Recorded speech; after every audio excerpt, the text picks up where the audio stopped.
हमारे विभिन्न ज्ञानवर्धक कार्यक्रम देखने के लिए आप हमें अभी सब्सक्राइब करें, बेल आइकन को प्रेस करें ताकि आप देख सकें हमारा कार्यक्रम सबसे पहले। और अधिक जानकारी के लिए फेसबुक पेज को लाइक करना न भूलें। जय मां इंद्राक्षी। इंद्राक्षी धाम के ज्योतिष पाठशाला कार्यक्रम में दर्शकों आप सभी का हम हार्दिक स्वागत करते हैं। आज के दिन जिन जातकों का जन्म दिवस है, मैरिज एनिवर्सरी है, उन सभी को हमारी तरफ से बहुत बहुत शुभकामनाएं। आज हम खड़ग योग की जानकारी देंगे। आप जितने भी ज्योतिष प्रेमी हैं, ज्योतिष की बातें सीख रहे हैं, ज्योतिष के नियम जान रहे हैं, उन्हीं नियमों में या ज्योतिष के ज्ञान वर्धन के हिसाब से हमें ज्योतिष में तरह तरह के योग भी मालूम होने चाहिए। अब आपको कुंडली के भाव, भावपति, राशि, ये सारी चीज़ें तो आपको करीब करीब पता लग गई हैं। अब लेकिन कुंडली के कुछ योग होते हैं, अगर वो योग आपकी डायरी में नोट होते हैं तो आपको कुंडली देखने में बहुत बड़ी मदद मिलती है। यूँ तो कुंडली का क्षेत्र बहुत विशाल क्षेत्र है, लेकिन थोड़ा थोड़ा आप सीखते रहेंगे तो आप बहुत कुछ सीख जाएंगे।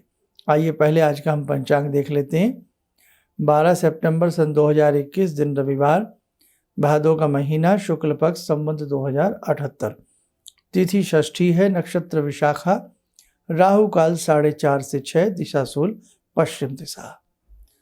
भगवान श्री गणपति के दिन चल रहे हैं और यहाँ पर भी जहाँ हम ये समय आपके लिए कार्यक्रम बना रहे हैं, भगवान श्री गणपति की ही साधना चल रही है। शायद हल्की हल्की आवाज़ आपको गणेश अथर्वशीर्ष की हमारे इस कार्यक्रम के बीच में महसूस हो सकती है। तो ये जो 10 दिन हैं ये बहुत कीमती हैं भगवान श्री गणपति की साधना के। तो आप अपने घर में बहुत अच्छे से अनंत चतुर्दशी तक अपनी भगवान गणपति की साधना मन लगा करके करना, आपके संकट अवश्य दूर होंगे। अब आइए हम आपको आज जो हम योग बताने जा रहे हैं, इस योग में जिस जातक का जन्म होता है वो अच्छा खासा विद्वान होता है, वेदों का, शास्त्रों का उसे अच्छा ज्ञान होता है और उसी में ज्योतिष का ज्ञान भी उसको अच्छा होता है अगर किसी जातक की कुंडली में ये खड़ग योग है ना। तो आइए सबसे पहले हम आपको खड़ग योग के बारे में बता देते हैं। आप अपनी स्क्रीन के ऊपर एक कुंडली देखना, उसमें एरो का निशान देखना, कहाँ कहाँ जाता है आपको कुछ कुछ समझ में आएगा और मैं इसकी परिभाषा भी आपको लिखवा दूंगा, आप लोग लिख लेना, पहले समझ लें आप। आइए देखें एक आप कुंडली, एरो का निशान देखें, नवम भाव में है। यदि नवम भाव का स्वामी द्वितीय भाव में चला जाए, एरो द्वितीय भाव में दिखा रहे हैं हम, और द्वितीय भाव का स्वामी नवम भाव में हो, फिर सुने, नवम भाव का स्वामी द्वितीय भाव में चला जाए और द्वितीय भाव का स्वामी नवम भाव में हो जाए, और इसी के साथ लग्न का स्वामी, जो पहले नंबर का खाना होता है ये लग्न होता है, लग्न का स्वामी केंद्र में आ जाए या त्रिकोण में आ जाए तो ये खड़ग योग बनता है। अब इसकी परिभाषा आप लिख लें। नवम भाव का स्वामी द्वितीय भाव में और द्वितीय भाव का स्वामी नवम भाव में होता है और लगन का स्वामी केंद्र में या त्रिकोण में होता है तो खड़ग योग बनता है।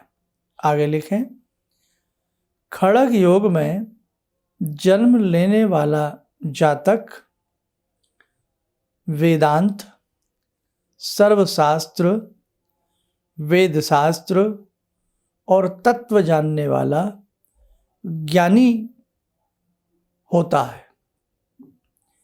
बुद्धिमान, प्रतापी, बलवान, पराक्रमी, सुखी और सम्मान पाने वाला ऐसा व्यक्ति होता है। तो अभी आपने जाना खड़ग योग कैसे बनता है और खड़ग योग का जो जातक होता है उसकी क्या विशेषताएं होती हैं। लेकिन इसी परिभाषा में एक बात शायद कुछ लोगों को समझ में ना आई हो। हमने इसमें एक बात और कही है कि लग्न का स्वामी केंद्र में हो या त्रिकोण में हो।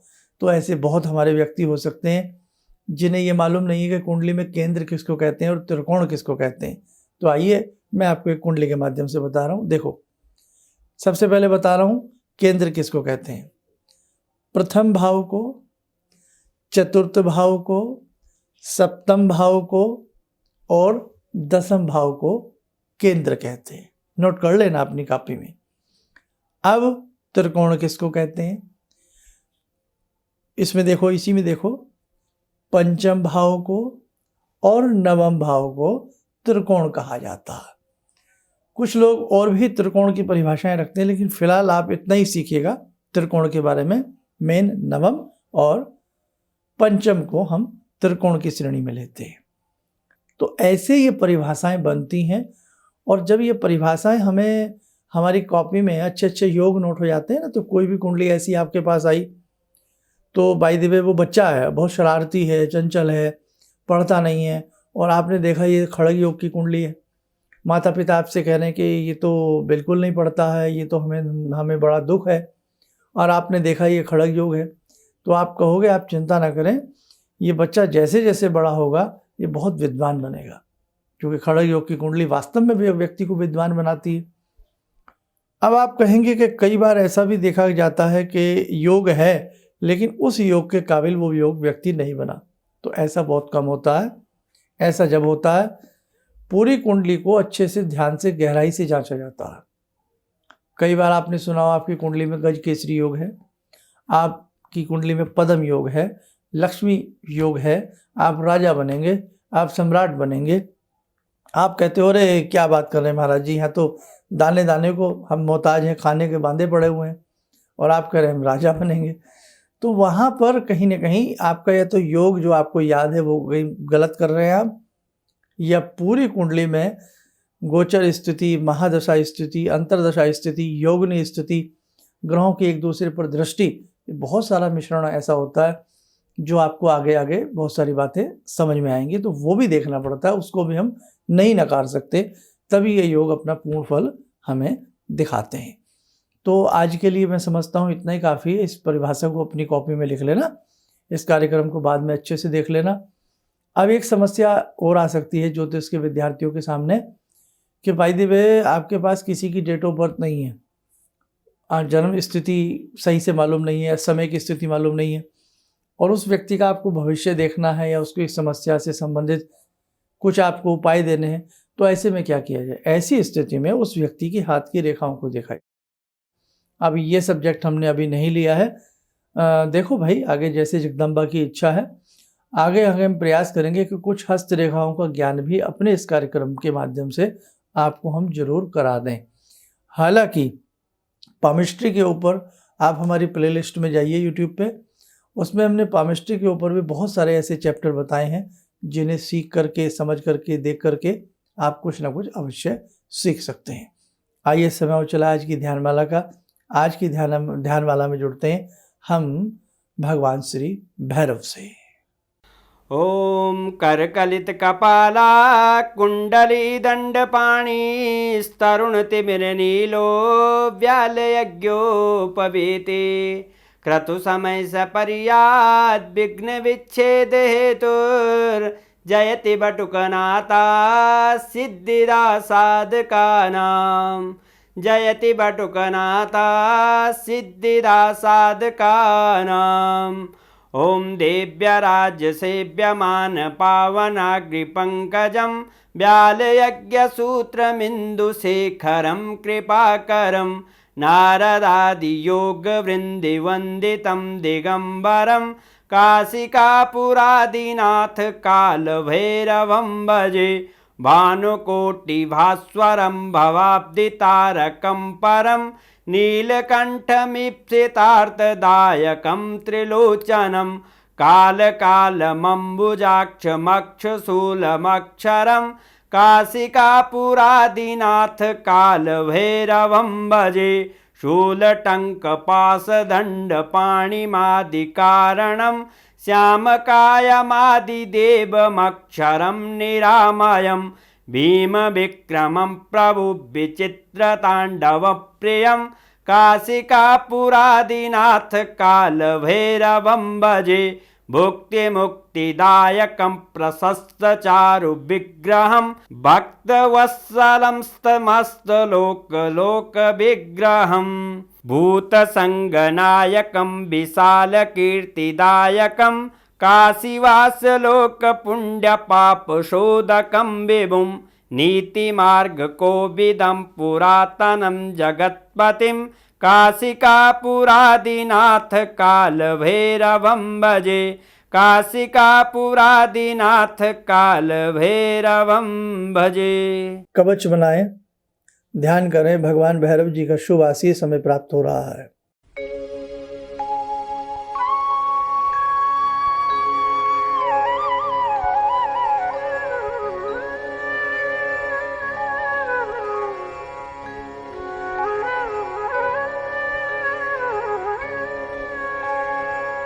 ओम बोलते हुए नेत्र खोलें, सामान्य हो जाए। देखो, आप में से ऐसे बहुत साधक हो सकते हैं जिनके पास उनकी डेट ऑफ बर्थ, जन्म समय आदि अच्छे से ना मालूम हो, और यदि आप किसी समस्या में ऐसी में फंसें तो आप चिंता मत करना। उसके लिए आप हमारे संस्थान से संपर्क कर सकते हैं, क्योंकि हाथ देखकर भी 100% व्यक्ति के बहुत सारे ऐसे उपाय आदमी बता सकता है कि यदि वो उनको करे तो कहीं ना कहीं ईश्वर का चमत्कार हो सकता है। अब देखो, इसमें दोनों बातें हैं। हमने कहा हो सकता है, ये शब्द क्यों यूज़ किया? क्योंकि कई बार हम उपाय भी उस तरीके से नहीं कर पाते हैं, है ना। तो दोनों ही बातें हैं, हम उपाय अच्छे से करें और उधर से जो भी हमारी कुंडली या हाथ देख रहे हैं वो भी हमें बहुत अच्छे से उपाय बताएं, और दोनों हिसाब से यदि वो उपाय किए जाते हैं तो जीवन में लाभ मिलता है। साथ को आप देश विदेश में कहीं भी रहते हैं, यदि आपके जीवन की कोई समस्या है, भले ही डेट ऑफ बर्थ नहीं है तो कोई दिक्कत नहीं है, आप दोनों हाथों का हमें प्रिंट व्हाट्सएप कर सकते हैं। और उसके लिए क्या प्रोसीजर होता है, पहले आप हमारे संस्थान में संपर्क कर सकते हैं। आप स्वस्थ रहें, सुखी रहें, इन्हीं शुभकामनाओं के साथ हम अपनी वाणी को विराम देते हैं। जय मां इंद्राक्षी। मेरे 2 बच्चे हैं, दोनों का एग्ज़ाम चल रहा था। आपने जो एक मंत्र बताया उनको मैंने बता दिया, जो बेटा तुम नहा करके सुबह सुबह उसके बाद ये मंत्र 11 बार ज़रूर पढ़ लेना, टेस्ट देने जाना। जब उसका पेपर मिला तो उसको बिल्कुल दिमाग में आया नहीं, जो एक भी क्वेश्चन मुझे आता है, लेकिन जब वो लिखने बैठा तो पूरी लिख डाला, और इतने अच्छे मार्क्स से 97 पॉइंट से परसेंटेज से पास किया है। किसी भी समस्या के समाधान के लिए मिले प्रसिद्ध हस्तरेखा एवं वास्तु विशेषज्ञ प्रोफेसर धर्मेंद्र शर्मा जी से। नोट: शिविर में भाग लेने हेतु एवं व्यक्तिगत रूप से मिलने के लिए कॉल करने का समय सुबह 10 बजे से शाम 6 बजे तक। हमारे विभिन्न ज्ञानवर्धक कार्यक्रम देखने के लिए आप हमें अभी सब्सक्राइब करें, बेल आइकन को प्रेस करें ताकि आप देख सकें हमारा कार्यक्रम सबसे पहले। और अधिक जानकारी के लिए फेसबुक पेज को लाइक करना न भूलें।